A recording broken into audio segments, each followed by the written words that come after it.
Hello students, welcome to my YouTube channel Sushma Rajgupta. हम लोग कर रहे हैं BCom fourth semester advance accounting, जिसमें हमारा चैप्टर चल रहा है valuation of shares. Valuation of shares के ऑलरेडी हम net asset basis yield method कर चुके हैं। आज हम करेंगे फेयर वैल्यू मेथड। चलिए शुरू करते हैं।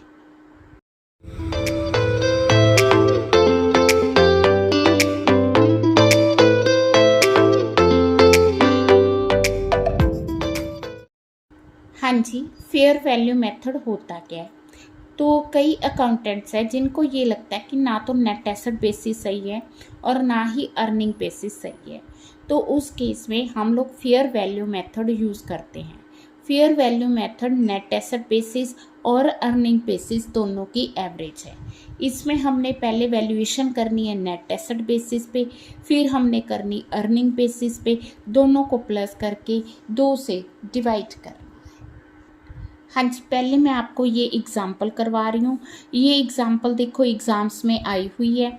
तो इसमें हमें दिया है कि 1000 प्रेफरेंस शेयर्स फुली पेड हैं, इक्विटी शेयर्स हैं, they are also fully paid, creditors दिए हैं, bill payable, general reserve, fictitious asset, average profits दिए हैं, ट्रांसफ़र टू जनरल रिजर्व 10% है और जो नॉर्मल रेट ऑफ रिटर्न है वो भी 10%। हाँ जी, सबसे पहले हमें इस क्वेश्चन में जो दिया है हम लोग फेयर वैल्यू मेथड के लिए हम लोग पहले एसेट, ठीक है, बेसिस मेथड लेंगे।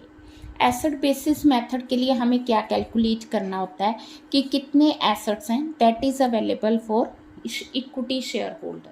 तो हमें प्रेफरेंस शेयर कैपिटल दी हुई है 1 lakh rupees, equity share capital भी 1 लाख रुपीज़ दी हुई है। जनरल रिजर्व्स हमारे पास है 15,600, ठीक है। और creditors and bill payable, creditors हैं हमारे पास 5,600 और बिल पेबल्स हैं 13,000, ठीक है। तो अगर हम इनको प्लस करते हैं तो ये आ गया 18,600। टोटल हमारे पास एसेट्स, ये लाइबिलिटी साइड आ गई ना, तो जो लाइबिलिटी साइड का टोटल होगा वही एसेट साइड का टोटल भी होगा, ठीक है जी। तो टोटल एसेट्स हमारे पास ये आ गए। अब हमने कैपिटल एम्प्लॉयड कैलकुलेट करनी है, तो हम इसमें से फिक्टिशियस एसेट्स माइनस करेंगे। कर दिए फिक्टिशियस एसेट्स, तो हमारे पास आ गया 2,32,800, ठीक है जी। अब इसमें से हम लोग अगर करंट लाइबिलिटीज़ माइनस कर देंगे तो कैपिटल हमारे पास आ जाएगा कैपिटल एम्प्लॉयड, ठीक है। तो ये दोनों को ऐड किया, इट इज़ इक्वल टू 18,600। अब हमारे पास जो टोटल एसेट्स बचे हैं इन दोनों को इनमें माइनस करना है। माइनस करके आ गया 2,14,200। ये जो टोटल कैपिटल एम्प्लॉयड आ गई या total assets for equity and preference आ गई। तो इसमें से हमने प्रेफरेंस शेयर कैपिटल जो हमें दी हुई है 1 लाख वो माइनस कर देंगे, ठीक है। तो हमारे पास जो अमाउंट बची है वो आ गई इक्विटी के लिए, ठीक है। नंबर ऑफ इक्विटी हमें दी हुई है कितने हैं 10,000। तो नंबर ऑफ इक्विटी 10,000 से हम इसको डिवाइड करेंगे तो हमारे पास वैल्यू ऑफ शेयर्स आ गई as per net asset basis 11.42, ठीक है। अब हम यील्ड मेथड से करेंगे तो हमारे पास जो एवरेज प्रॉफिट्स हैं 28,500 है। इसमें से हम लोग 10% जनरल रिजर्व में ट्रांसफ़र करेंगे 2850। तो प्रॉफिट जो हमारे पास बच जाएंगे 25,650। इसमें हमने प्रेफरेंस डिविडेंड देना है, वो कितना देना है वो देखो लिखा हुआ 12%, 1 लाख का 12%। हाँ जी, कितना क्या प्रेफरेंस डिविडेंड दैट इज़ 12,000। तो अब जो अमाउंट बची है किसके लिए बची है, इक्विटी के लिए बची है। हाँ जी, इक्विटी के लिए हमारे पास आ गया 13,650। अब हमने क्या कैलकुलेट करना होता है, एक्सपेक्टेड रेट ऑफ रिटर्न। वो कैसे करेंगे, हमारे पास जितने प्रॉफिट्स इक्विटी के लिए अवेलेबल हैं divided by equity share capital into 100। 1 lakh के अगेंस्ट इतने प्रॉफिट हैं तो 100 के अगेंस्ट कितनी रिटर्न आएगी। एक्सपेक्टेड रिटर्न हमारी ये है। नॉर्मल रिटर्न मैंने आपको स्टेटमेंट में बताया था कि नॉर्मल रिटर्न हमें दी हुई है 10%। तो ये फार्मूला है expected over normal return into paid up value. Normal return आ गई 10% और जो वैल्यू दी है वो भी 10 दी है, तो वैल्यू पर शेयर आ गई 13.65। अब इस जो फर्स्ट मेथड था उससे जो वैल्यू ऑफ शेयर्स आई है दैट इज 11.42, ठीक है। और इस मेथड से जो वैल्यू आई है 13.65। आप कैसे करेंगे, 11.42 प्लस 13.65 डिवाइडेड बाय 2, ठीक है जी। जब हमने इसकी एवरेज निकाल ली तो वो आ गई ये। तो ये फेयर वैल्यू मेथड है कि हम अगर कुछ कमियां जो है नेट एसेट बेसिस में है, कुछ कमियां जो है यील्ड मेथड में है, तो जब हम दोनों की एवरेज ले लेंगे तो वो फेयर हो जाएगी। हाँ जी, नेक्स्ट मैं करवा रही हूँ 23rd एग्जाम्पल, जिसमें हमें ये शेयर कैपिटल दी है, जनरल रिजर्व्स दिए हैं, सरप्लस दिए है, क्रेडिटर्स, प्रोविडेंट फंड, प्रोविजन, ये होगी टोटल लायबिलिटी, ठीक है। एसेट साइड हमें दी है land and building, machinery, investment. Investment की ये हमें बुक वैल्यू दी है, ये मार्केट प्राइस दी। हाँ जी, देन हमें करंट एसेट्स दिए, स्टॉक दिया, डेटर दिया, कैश दिया। लैंड एंड बिल्डिंग जो है उसको रीवैल्यू किया गया, ठीक है, मशीन को रीवैल्यू किया गया। 2500 बैड डेट्स दिए, गुडविल हमें 25,000 दी है, नॉर्मल रेट ऑफ डिविडेंड दिया है, एवरेज रेट ऑफ डिविडेंड भी हमें दिया हुआ है। We are to calculate the fair value of equity shares. हाँ जी, इस क्वेश्चन की खास बात ये है कि यील्ड मेथड के लिए जो हमें नॉर्मल रेट ऑफ रिटर्न और एक्सपेक्टेड रेट ऑफ रिटर्न चाहिए वो दोनों दी हुई हैं, ठीक है। तो रेट ऑफ डिविडेंड दी है हमें 18%, नॉर्मल रेट दिया है 15%, जो कि मैंने लास्ट पॉइंट में रीड किया था, और हमें paid up value of shares दी हुई है ₹100। तो अगर हम ये देखें कि यील्ड मेथड के अकॉर्डिंग वो वैल्यू आ गई ₹120। तो अब हम बात करते हैं नेट एसेट बेसिस, इसको इंट्रिंसिक वैल्यू मेथड भी कहते हैं, ठीक है। तो इसमें हमें सबसे पहले गुडविल दी है। गुडविल हमें उन्होंने कैलकुलेट करके दी है 25,000, लैंड एंड बिल्डिंग 1,37,500, मशीन हमें दी है 55,000, रिवाइज वैल्यू ले रही हूँ मैं। इन्वेस्टमेंट मार्केट प्राइस दी है 37,500। डेटर्स में से हमने बैड डेट्स माइनस करने हैं 47,500। स्टॉक हमें दिया है 37,500। कैश हमें दिया है 25,000, ठीक है जी। अब इन सब को हम प्लस कर देंगे, ठीक है। तो ये आ गया 3,65,000। अब हमें क्रेडिटर्स दिए, क्रेडिटर्स कितने दिए, क्रेडिटर्स दिए 45,000, प्रोविज़न फॉर टैक्स दिया 20,000, प्रोविडेंट फंड दिया 17,500। करना क्या, ये जो रिवाइज्ड वैल्यू एसेट्स की वो लेनी है, और जो हमें क्रेडिटर्स जो भी लाइबिलिटीज़ दी हैं उनको माइनस करना है। तो इससे क्या होगा, हमारे पास आ जाएंगे net assets available for equity, ठीक है। तो ये इसका टोटल आ गया 82,500, दोनों को माइनस किया 2,82,500 आ गया। अब नंबर ऑफ इक्विटी हमारे पास कितनी दी हुई है 2,000, तो वैल्यू पर शेयर बहुत ही ईजिली हमारे पास आ जाएगी, 2,000 से डिवाइड करके 141.25, ठीक है। ये आ गई हमारे पास यील्ड मेथड, ये आ गया नेट एसेट बेसिस। तो फेयर वैल्यू कैसे आएगा, फेयर वैल्यू आएगा yield method plus net asset basis divided by 2, ठीक है। तो ये हमारा आंसर आ गया। ठीक, बहुत ही सिंपल, बहुत इम्पॉर्टेंट मेथड। हाँ जी, एक अलग सा क्वेश्चन दिया है, क्वेश्चन नंबर 15 है। From the data given below calculate the value of shares by yield method. अगर हमने कुछ शेयर सेल करने हैं तो कैसे करोगे, अगर हमने मेजॉरिटी ऑफ शेयर सेल करने हैं तो वैल्यू क्या होगी। हमें दी हुई है शेयर कैपिटल और हमें दिया हुआ है प्रॉफिट 3 सालों का डिविडेंड दिया है, नॉर्मल रेट ऑफ रिटर्न दिया है 12%। ठीक है जी। हाँ जी, पहला केस है कि अगर हमने फ्यू शेयर्स ही सेल करने हैं तो हम लोग कुछ नहीं करेंगे, जो एवरेज हमें डिविडेंड रेट दिया ना हम उसकी एवरेज लेंगे, जैसे 13%, 15%, 17%, इसका एवरेज ले लिया, 15 आ गया। ठीक है, तो किस तरह से हम वैल्यू कैलकुलेट करेंगे, expected rate of dividend divided by normal rate of dividend into paid up value of share, तो वो आ गई 12.50। ठीक है, अगर हमें मेजॉरिटी ऑफ शेयर सेल करनी है तो कैसे करेंगे, हमें प्रॉफिट्स दिए हुए हैं।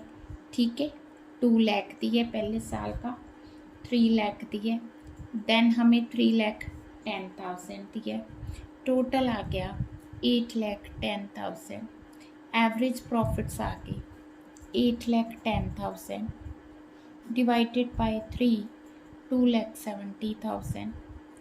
ठीक है, तो यहाँ पे एक्सपेक्टेड रेट ऑफ रिटर्न हमने कैलकुलेट करनी है, 2,70,000 डिवाइडेड बाय जितनी हमारी पेड अप कैपिटल दी हुई है क्वेश्चन में, multiply by value of the share. ठीक है, तो ये आ गया, कितना आ गया ये 27%। ठीक है, अब वैल्यू कैसे कैलकुलेट करेंगे, expected rate of return divided by normal rate of return multiply by paid up value, तो ये आ गई 22.50। दोनों में डिफरेंस पता चल गया। यहाँ पे जो मैंने एवरेज ली है वो डिविडेंड रेट के लिए है, यहाँ पे जो मैंने एवरेज ली है वो मैंने किसके लिए, प्रॉफिट्स के लिए है। तो अगर मेजॉरिटी ऑफ शेयर सेल करने क्वेश्चन में अगर स्पेशली मेंशन किया है, नहीं तो फिर जो आपको इन्फॉर्मेशन दी आप उसके अकॉर्डिंग क्वेश्चन करोगे। इस क्वेश्चन में हमें दोनों चीज़ें दी थी तो हमने उसके अकॉर्डिंग किया। ठीक है, हाँ जी, अगला क्वेश्चन है जिसमें हमने net asset oblique yield method दोनों से क्वेश्चन करना है। ठीक है, कंपनी के हमें दिए प्रोस्पेक्ट्स आर गुड, बिल्डिंग की वैल्यू इन्होंने इंक्रीज कर दी, प्रॉफिट हमें दिया हुआ है 3 इयर्स का जिसमें लगता है कि 50,000 एनुअल इंक्रीज होगा, रिजर्व्स हमने ट्रांसफ़र करने हैं 25%, प्रीफरेंशियल शेयर्स आर प्रीफरेंशियल, उनको हमने मींस प्रेफरेंस को हमने सबसे पहले कैपिटल और डिविडेंड देना है, नॉर्मल रेट ऑफ रिटर्न 15% है, ये हमें capital, reserve, surplus, opening profit, profit before transfer of reserves दिया हुआ है, देन बिल्डिंग फर्नीचर, इन्वेस्टमेंट, ये फेस वैल्यू, ये बुक वैल्यू दी है, स्टॉक की मार्केट वैल्यू। ठीक है, तो डेटर्स एंड दिया हुआ है। क्लियर, हाँ जी, सबसे पहले बिल्डिंग जो हमने रिवाइज्ड वैल्यू लेनी है। ठीक है, फिर आ गया furniture, then stock, stock market value हमें दी हुई है 4,50,000। ठीक है जी, इन्वेस्टमेंट, इन्वेस्टमेंट हम बुक वैल्यू ही लेंगे, बट अगर हमें इंटरेस्ट कैलकुलेट करना हुआ तो फेस वैल्यू पे करेंगे। डेटर्स दिए हुए हैं हमें 2,80,000।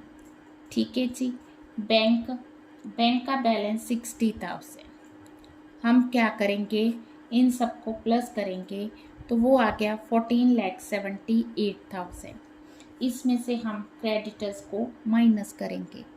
ठीक है, क्रेडिटर्स हमें कितने के दिए हैं, 48,000।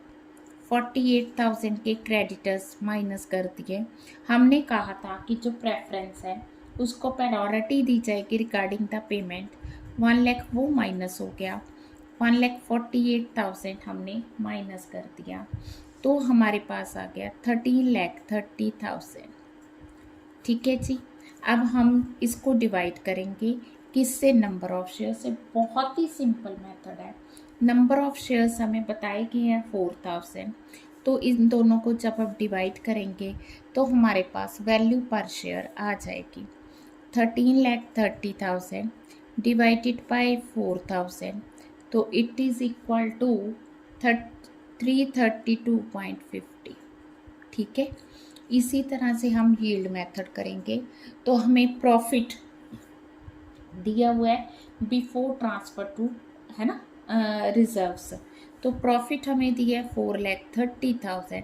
क्वेश्चन में लिखा, बाकी तो गुड प्रोस्पेक्ट्स हैं और हमें लग रहा है कि आने वाले सालों में 50,000 पर एनम प्रॉफिट राइज होगा।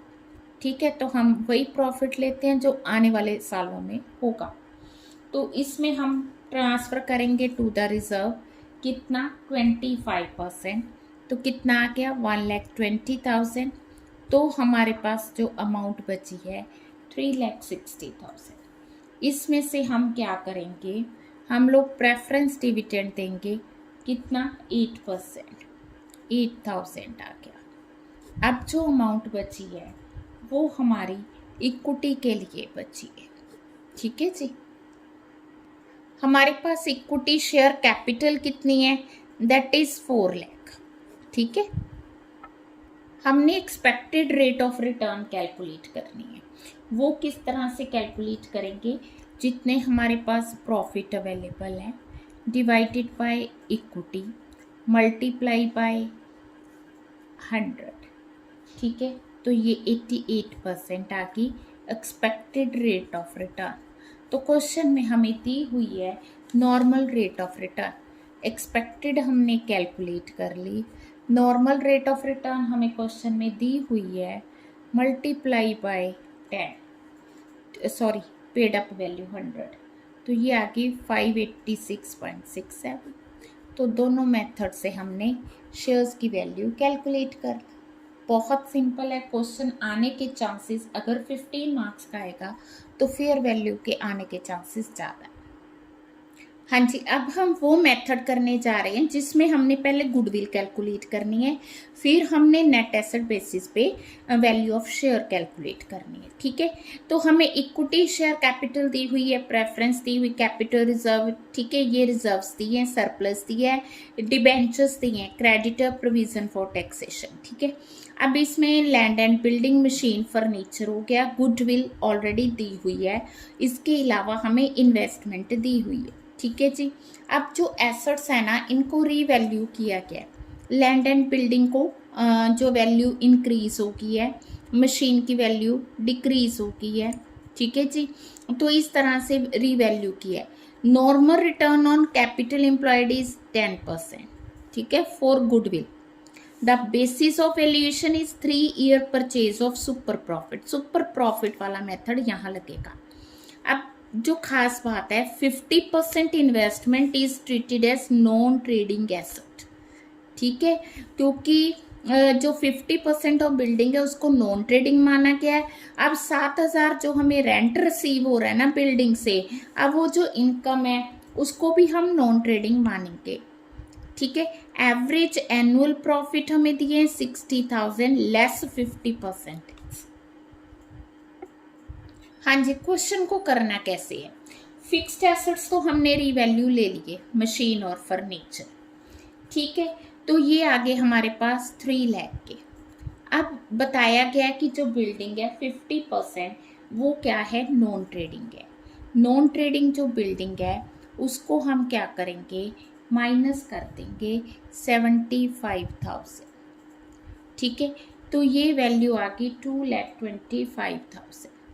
अब हमें करंट एसेट्स दिए गए हैं, करंट एसेट्स 2,40,000 प्लस किया 4,65,000 वैल्यू आ गई। ठीक है जी। अब इसमें से हम क्या करेंगे, लाइबिलिटीज़ को माइनस करेंगे। सबसे पहले हमारे पास आ गई creditors 90,000, provision for taxation 20,000, then हमें डिबेंचर्स दिया है 60,000, ठीक है। टोटल आ गया 1,70,000। तो हमारे पास ट्रेडिंग, क्योंकि नॉन ट्रेडिंग तो मैंने माइनस कर दिया, ट्रेडिंग जो है कैपिटल 2,95,000 आ गई, ठीक है। अब हम प्रॉफिट्स कैलकुलेट करेंगे। हमें एनुअल प्रॉफिट दिए हुए हैं क्वेश्चन में, दैट इज 60,000, ठीक है। अब जो रेंट बिल्डिंग से आ रहा है ना 7,000, उसका 50% नॉन ट्रेडिंग है, तो माइनस कर दो। इन्वेस्टमेंट मैंने बताया था आपको, ठीक है। इन्वेस्टमेंट का 50% लेना, ठीक है। 5% आ गया 2,000 का 50%, ठीक है जी। वो क्या है, नॉन ट्रेडिंग है, तो उसको माइनस कर दिया। तो हमारे पास जो प्रॉफिट आए हैं वो कितने आ गए, प्रॉफिट्स आ गए हमारे पास लेस करके 55,500। अब ये प्रॉफिट जो एक्चुअल आए हैं ट्रेडिंग 55,500 है, ठीक है जी। और हमने कहा था कि इसका 10% रिटर्न होगा एज पर गुडविल 29,500, तो 26,000 आ गए हमारे सुपर प्रॉफिट। सुपर प्रॉफिट आ गए तो हम लोग गुडविल बड़े आराम से कैलकुलेट कर सकते हैं। वो हमें दी है 3 ईयर परचेज, तो वो आ गई 78,000, ठीक है जी। अब गुडविल आ गई तो दोबारा से हम एसेट्स की वैल्यू लेंगे। हाँ जी, सबसे पहले हम गुडविल ही ले रहे हैं, that is 78,000। Land and building 1,50,000। Machine आ गई, ठीक है, 1,25,000। फर्नीचर आ गया 25,000। इन्वेस्टमेंट आ गई 50,000। करंट एसेट्स आ गए 2,40,000। टोटल एसेट्स आ गई 6,68,000। अब करंट लाइबिलिटीज में डिबेंचर्स आ गए 1,10,000। Preference share capital, current liabilities 1,10,000, debentures आ गई 60,000, ठीक है। और ये प्रेफरेंस आ गई हमारे पास 1 लाख की। टोटल हो गया हमारा 2,70,000। अब इसमें ट्रेडिंग नॉन ट्रेडिंग कुछ भी माइनस नहीं करना। वो जो नॉन ट्रेडिंग हमने माइनस किया था, किस लिए किया था, गुडविल कैलकुलेट करने के लिए, ठीक है। तो net assets divided by number of shares, number of shares हैं 2,000, तो पर शेयर वैल्यू आ गई 199, ठीक है जी। तो ये था नेट एसेट बेसिस, ठीक। फेयर वैल्यू मेथड हमने किया। अब इससे आपका नेट एसेट बेसिस भी रिवाइज हो गया और इस क्वेश्चन में आपकी गुडविल भी रिवाइज होगी, ठीक है। क्वेश्चंस ऑलमोस्ट मिलते जुलते हैं, तो आप एग्जाम्पल अच्छे से कर लो, वो सारे पॉइंट्स को कवर कर रही हैं, ठीक है जी। वीडियो अच्छी लगी वीडियो को लाइक करें, चैनल को अभी तक नहीं सब्सक्राइब किया तो ज़रूर सब्सक्राइब करें और ज़्यादा से ज़्यादा वीडियोस को शेयर करें। तो अगर आपने मेरे से कांटेक्ट करना है तो आप मुझे इस नंबर पे कांटेक्ट कर सकते हैं, ठीक है। हमेशा खुश।